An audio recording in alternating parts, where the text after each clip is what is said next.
Dans le royaume du froid, où les nuages se déployaient comme des gigantesques tentes de soie, trois princesses s'étaient donné rendez-vous pour concevoir un plan ingénieux.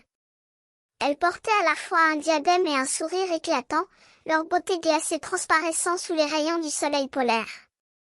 Les princesses du froid, c'étaient elles, avec leurs emporte-pièces préférés, délicieusement confectionnées en forme de flocons. Nous sommes prêtes, lança l'une d'elles, les yeux brillants de curiosité, en brandissant son emporte-pièce à flocons.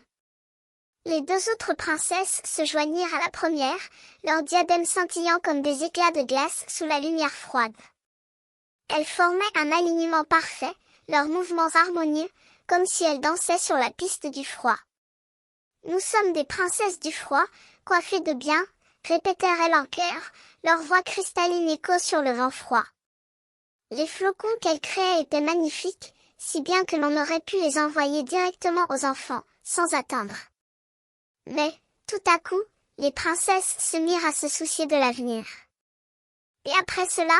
demanda l'une d'elles, son regard anxieux cherchant une solution. « Comment vais-je faire d'autres flocons si je n'ai plus d'emporte-pièces ?»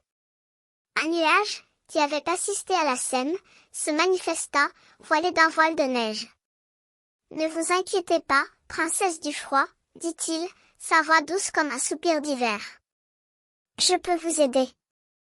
Je garderai vos diadèmes à condition que vous me les confiez. Cela me donnera le pouvoir de créer d'autres flocons. » Les princesses du froid échangèrent un regard, puis l'une d'elles se tourna vers le nuage. « D'accord, monsieur nuage.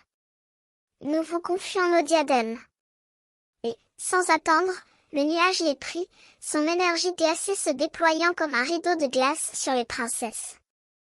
Les princesses du froid s'éloignèrent, leurs emporte-pièces à flocons abandonnés, mais leur esprit restait frais et vif.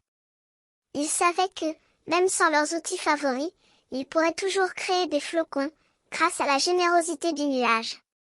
Puis, comme ils disparaissaient dans la brume, leurs voix résonnèrent un dernier temps, chantant une chanson de froid, dans la lumière glacée de leur royaume.